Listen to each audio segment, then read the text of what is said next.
Welcome. You're listening to The Human Resource. I am so excited because I am bringing you a new guest today. All the way from Orlando, Florida, Shannon Kelly, an attorney with Ford Harrison.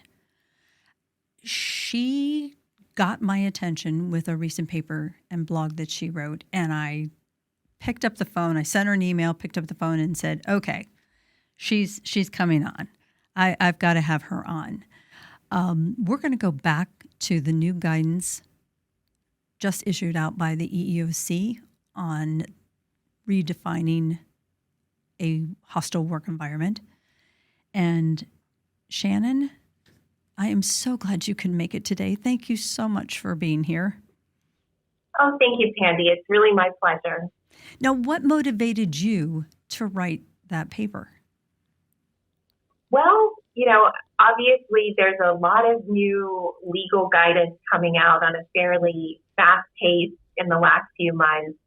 And, I was just looking into it, and I did a quick breeze through it. And candidly, before I did that, I didn't appreciate the scope of what I was getting into. And once I did, I realized that we really needed to be putting out some guidance to our clients and employers about what, I would consider to be very broad and sweeping guidance.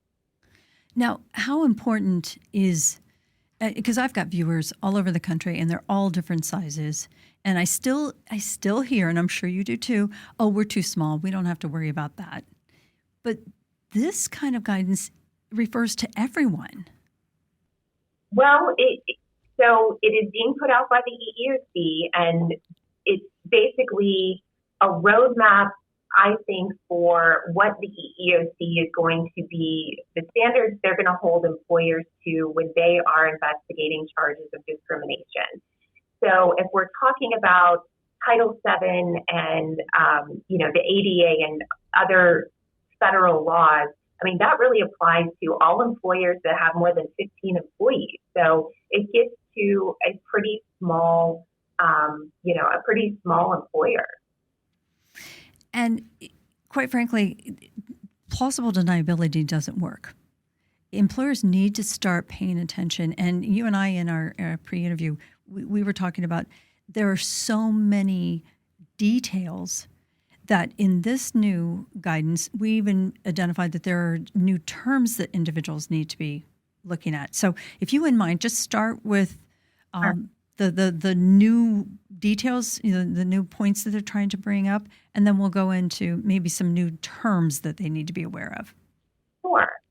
So the guidance itself, I would say it's broken down into a couple of areas. So it touches on and expands, I would say, the general areas of discrimination that we're all familiar with: gender discrimination, racial discrimination, age discrimination, religious discrimination. So the guidance touches on and expands the categories that we're already familiar with. And what I think the guidance does do a good job, at least explaining where the EEOC is coming from, is it explains the process, and it also uses examples. So there's about 70 examples of workplace situations that the EEOC uses to illustrate the guidance in practice. So we have expansion of the categories of discrimination and harassment that we're familiar with. And then there's also use of some new terms, one of them being intra-class harassment and intersectional harassment. And those two terms could apply in any type of harassment. And I can explain those terms for you if you would like, because I don't think a lot of employers are familiar with those. The first one is intra-class harassment. So I would say earlier in my career, one of the arguments that I think was available to employers is, when defending a charge of discrimination related to harassment was, well, that person could not have harassed this employee because they are within that protected class. So you see that coming up a lot, I will say in age discrimination, where, this person can't be harassing this other employee on the basis of age because they're both in the protected age category of over 40. So that doesn't, there is no age harassment. But the EEOC is saying, no, that is not the case anymore, that you can be, an employer can be liable when harassing conduct is between two people of the same protected class. And there's some examples in the guidance about that. And then and I would call that something that's new and is going to be new for employers. And then there's also the concept of intersectional harassment, which will relate to employees that are, part of more than one protected category, let's say age and gender. And the harassment they're experiencing is not just based on one of them, it's kind of based on both. I mean, I think that one's a little bit easier to sort of wrap your head around because obviously, we know if somebody's in more than one protected category, obviously they could be harassed on the basis of both. But this is really talking about the intersection of two or more protected groups. And one of the examples relates to a female employee who's in her late 50s and she's being harassed by a male colleague who is using terms that are derogatory on the basis of age and gender. And you know what the sad part is again, it comes back down to training and awareness. And again, these seem like common sense aspects, but it's going on everywhere. Harassment is in every workplace. And what you just mentioned in terms of examples could actually just be considered, it's just a comment, there really wasn't any intent behind it. But that's not the way the world is anymore, is it?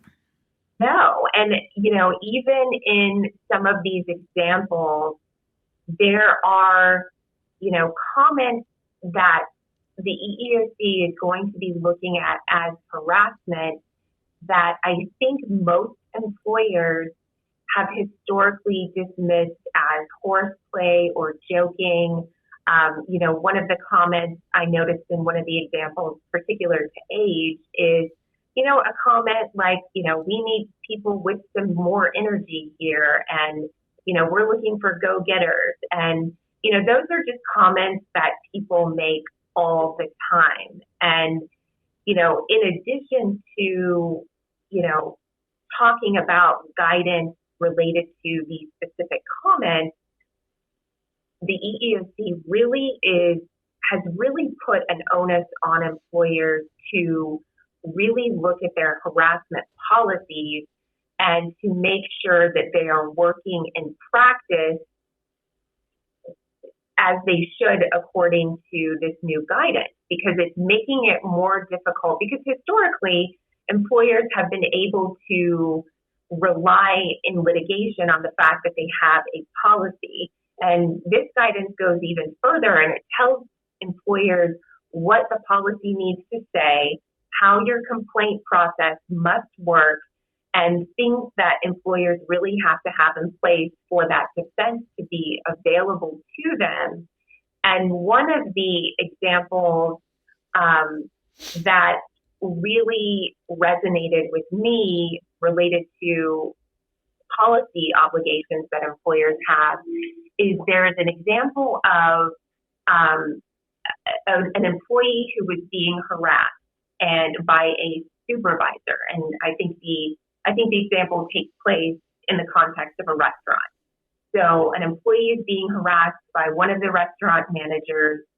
She goes to the other restaurant manager to report that. That restaurant manager thinks, she's just being overly sensitive. I'm just gonna, ignore this and hope it goes away, basically. Well, it doesn't go away. And a couple of weeks later, this employee does report it to HR. Apparently, from that point on, HR does an investigation, remedial action is taken. It goes according to process and how it should go. But the EEOC in this guidance indicates they still would find cause in that situation because that second manager did not promptly report it. So even though once it got into the right hands, this proceeded pretty much textbook, the EEOC indicated they're still going to find cause where managers are ignoring complaints or minimizing them. So, obviously to me that indicates the importance of making sure that people who are designated with the title of manager know what to do with complaints, even if it's just making sure it gets to the right person. They do have a responsibility. And if they fail in that responsibility, that could indicate liability to the employer. And that's when I remind all of you who are listening and watching, you have to hold these individuals accountable for what they're doing and on behalf of the company. So if you're training like we're telling you to, if you're bringing their awareness up and you're practicing what you have in place in terms of a policy, and we'll get to that in a moment, hold them accountable because to Shannon's point, they are putting you at a huge risk. Let's take that one step further. When does an employer know, Shannon, the time to pull the trigger and terminate someone in these kind of situations? Well, in my work, I just want to reiterate that is what we see repeatedly, is that managers are the weak link.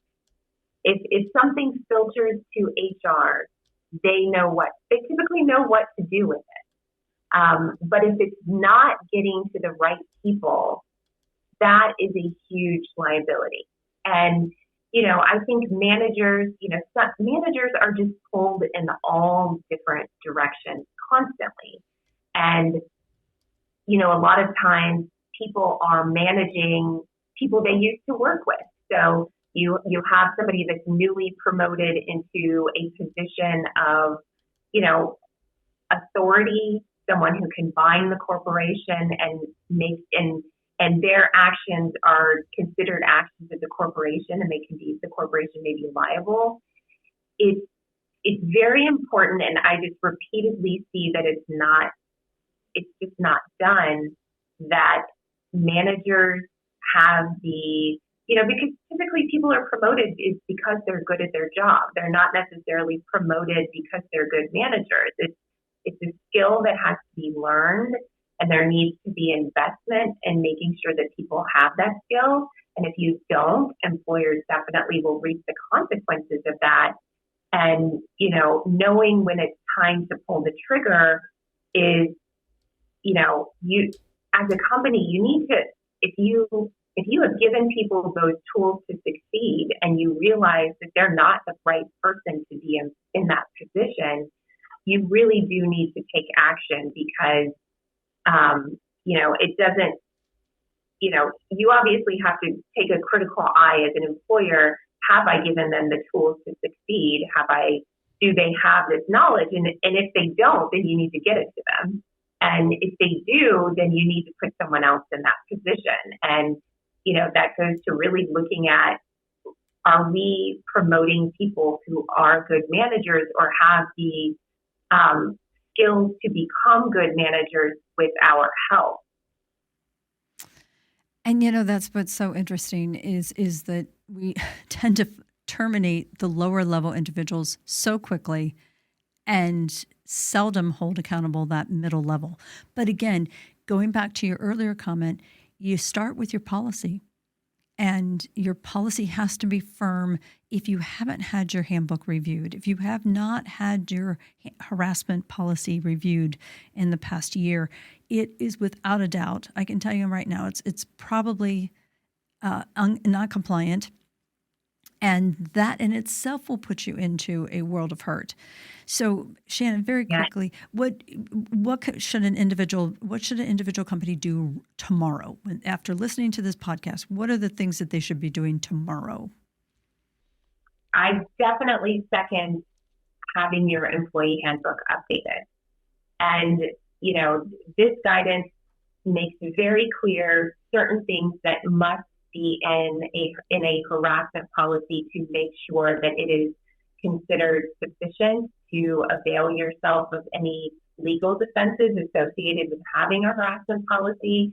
You need to make sure that everyone gets a copy. I mean, these are common sense things, but they're not always done. I mean, you need to make sure it's widely disseminated within the company.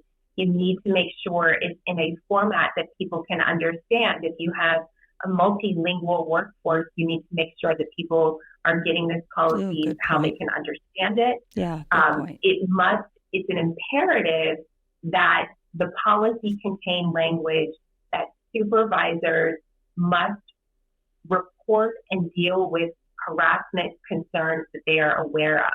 And I can't stress that enough because, like I mentioned earlier, managers are pulled in 100 different directions.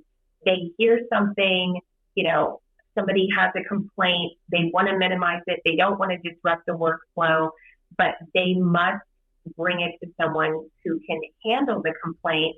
And I mean, I would argue that managers really should not be in a position of dealing directly with harassment complaints. They typically do not have those skills. But they need at a minimum to make sure that employees are able to get concerns to someone who can resolve that. And that involves managers knowing where to send people to. The policy must contain multiple points of access for employees to raise complaints because, I see this a lot when I'm updating handbooks myself is, the harassment or complaint procedure requires employers to first go through their supervisor. What if the supervisor is the harasser or they think they're the harasser? You have to be giving people multiple points of contact. So you can go to your supervisor, you can go to HR, you can go to, if it's a smaller organization, you can go to the CEO, just giving people different points of access in case one of the points of access would be actually requiring people to deal with the person that they're having to complain about.